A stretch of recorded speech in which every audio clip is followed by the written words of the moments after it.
Hello friends, welcome back to S N intelligence channel. आज हम पढ़ने वाले हैं जैव प्रक्रम का तीसरा भाग जिसका नाम है वहन, और बायोलॉजी के बुक के हिसाब से चैप्टर 3 जिसका नाम है वहन। और इसके कुछ महत्वपूर्ण क्वेश्चन आंसर देखेंगे।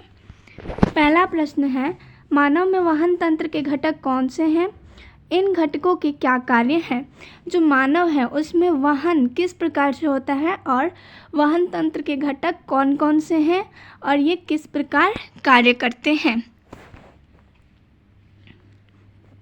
उत्तर है, मानव में वहन तंत्र के घटक हैं हृदय, रुधिर वाहिकाएं और रुधिर। मानव में 3 वहन तंत्र के प्रमुख घटक होते हैं। पहला हृदय, दूसरा रुधिर वाहिकाएं और तीसरा रुधिर। उनके कार्य इस प्रकार हैं। अब हम चर्चा करेंगे हृदय के बारे में, या कैसे कार्य करता है। हृदय जो है यह एक पंप की तरह कार्य करता है। जो हृदय है, पंप देखा होगा आपने, पंप की तरह ही कार्य करता है। जब इसमें वायु प्रवेश करता है तो ये फूलता जाता है, और जब CO2 बाहर निकलता है तो ये थोड़ा सिकुड़ता जाता है। मतलब रक्त का वहन इसी के द्वारा होता है। ठीक है। फिर दूसरा क्या था? रुधिर वाहिकाएं। रुधिर वाहिकाओं में अब इसके भी घटक होते हैं। पहला घटक है धमनियाँ। अब ये धमनी क्या होती है?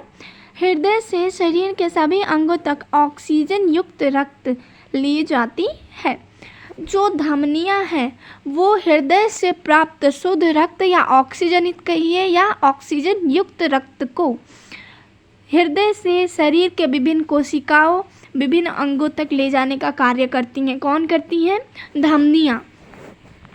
फिर दूसरी होती हैं शिराएं। अब ये शिराएं क्या कार्य करती हैं? विभिन्न अंगों से हृदय तक वापस डीऑक्सीजनेटेड रक्त शुद्धिकरण के लिए ले आती हैं। इसका मतलब क्या है? जो शिराएं होती हैं वो शरीर के विभिन्न अंगों से डीऑक्सीजनेटेड या फिर अशुद्ध रक्त या ऑक्सीजन मुक्त रक्त, ये बहुत सारे नाम होते हैं, इनमें से कुछ भी कह सकते हैं। ऐसे रक्त जो शुद्ध ना हो, अशुद्ध रक्त को शरीर के विभिन्न भागों से हृदय तक शुद्धिकरण के लिए ले आती हैं। ठीक है। लेकिन इनमें एक अपवाद भी होता है। जो फुफ्फुस शिराएं होती हैं वो धमनियों का काम करती हैं, और जो फुफ्फुस धमनियाँ होती हैं वो शिराओं का काम करती हैं। ये दोनों फुफ्फुस शिरा और फुफ्फुस धमनी अपवाद होती हैं। फिर रुधिर वाहिकाओं के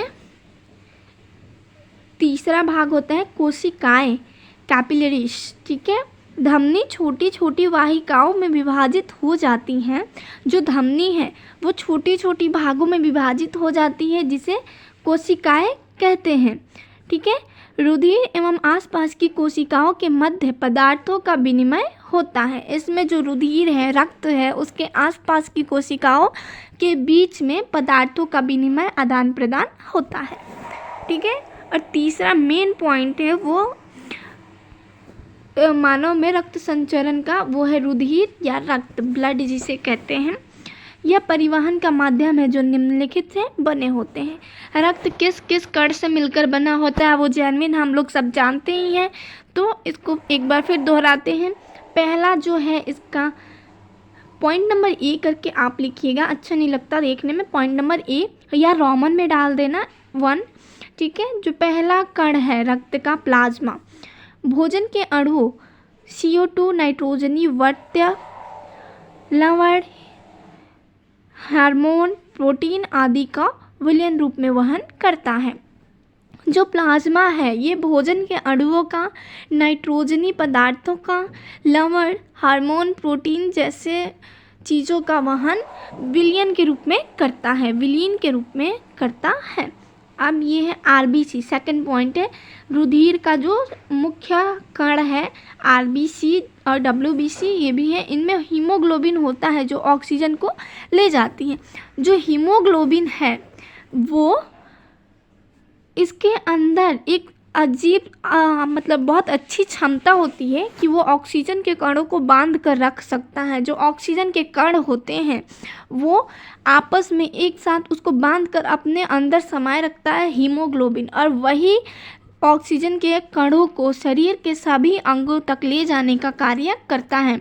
और हीमोग्लोबिन के उपस्थिति के कारण ही आरबीसी जो रेड ब्लड सेल है ये लाल दिखाई देता है।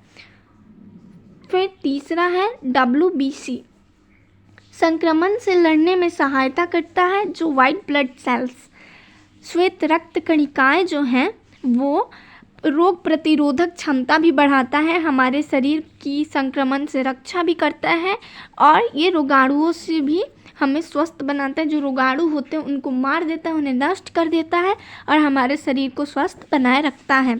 रक्त का चौथा पार्ट है प्लेटलेट्स। जो प्लेटलेट्स होते हैं वो क्या करते हैं, रक्त स्राव के स्थान पर रुधिर का थक्का बनाकर मार्ग अवरुद्ध कर देती है।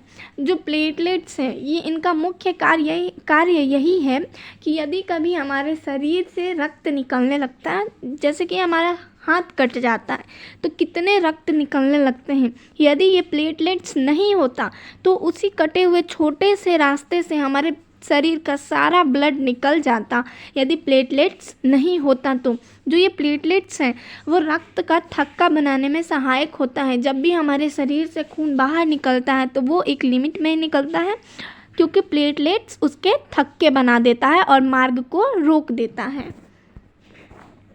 फिर दूसरा प्रश्न हम देखेंगे। ये जो पहला प्रश्न था ये 5 नंबर में अक्सर पूछा जाता है, मानव में वहन तंत्र के घटक कौन कौन से हैं और इनके कार्य क्या है। यदि आपसे बस इतना पूछा गया होता मानव में वहन तंत्र के घटक कौन कौन से हैं तो आप बस इतना लिख देते, हृदय, रुधिर वाहिकाएं और रुधिर, ये तीनों लिख के आते तब भी आपको नंबर मिलता। लेकिन यहाँ पे क्वेश्चन एक्स्ट्रा कर रखा है इन घटकों के कार्य क्या है, इसलिए आपको पूरा लिखना पड़ेगा। क्वेश्चन नंबर 2 है, स्तनधारी तथा पक्षियों में ऑक्सीजनित तथा बी ऑक्सीजनित रुधिर को अलग करना क्यों आवश्यक है। जो स्तनधारी जीव हैं और पक्षी हैं उनमें ऑक्सीजनित तथा बी ऑक्सीजनित रक्त को अलग करना क्यों आवश्यक है, क्यों जरूरी है। तो इसका आंसर है, हृदय का दायां व बायां बंटवारा ऑक्सीजनित तथा बी ऑक्सीजनित रुधिर को मिलने से रोकता है। जो हृदय का दायां और बायां अंग है, दायां अलिंद, दायां निलय, बायां अलिंद और बायां निलय, ये ऑक्सीजनित और बी ऑक्सीजनित रक्त को मिलने से, एक दूसरे में मिश्रित होने से रोकता है तथा शरीर को उच्च दक्षता पूर्ण ऑक्सीजन की पूर्ति करता है। जो ये हमारे दायां हृदय और बायां हृदय है ये ऑक्सीजनित तथा बी ऑक्सीजनित रक्त को एक दूसरे से मिलने से रोकता है और शरीर को दक्षता पूर्ण ऑक्सीजन की पूर्ति कराता है। क्योंकि पक्षी और स्तनधारी जंतुओं को अपने शरीर का तापक्रम बनाए रखने के लिए निरंतर उच्च ऊर्जा की आवश्यकता होती है, जिसके लिए यह बहुत लाभदायक होता है।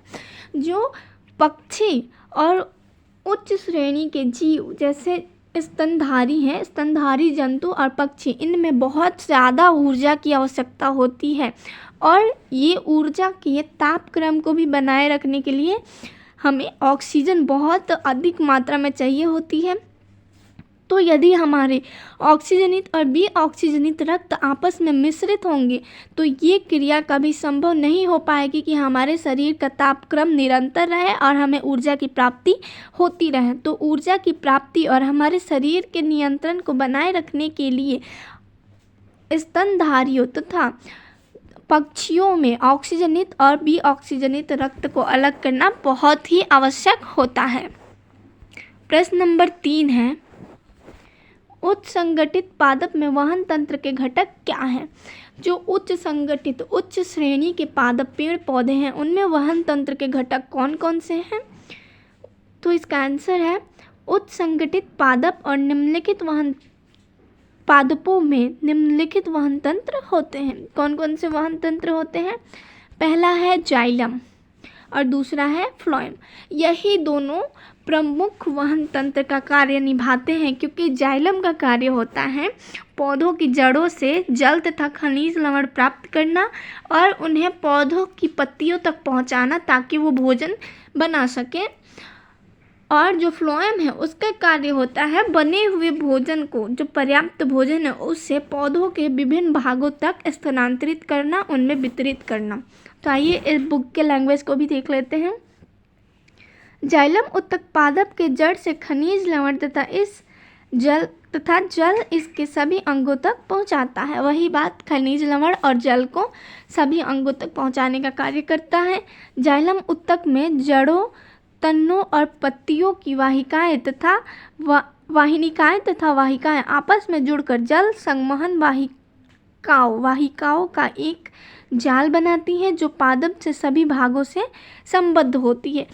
जो जड़ों की उत्तक है, जाइलम के अंतर्गत जड़े की उत्तक, तना तथा पत्तियों की उत्तकें और वाहिनिकाएं आपस में जुड़कर एक संवहन वाहिकाओं का निर्माण करती हैं, जाल बनाती हैं, जो पादप के सभी भागों से संबंधित होता है, जिसके द्वारा जल और खनिज लवण विभिन्न भागों तक पहुंच पाता है। फिर दूसरा है फ्लोएम। भोजन तथा अन्य पदार्थ का संवहन पत्तियों से अन्य सभी अंगों तक फ्लोएम उत्तक द्वारा होता है। जो फ्लोएम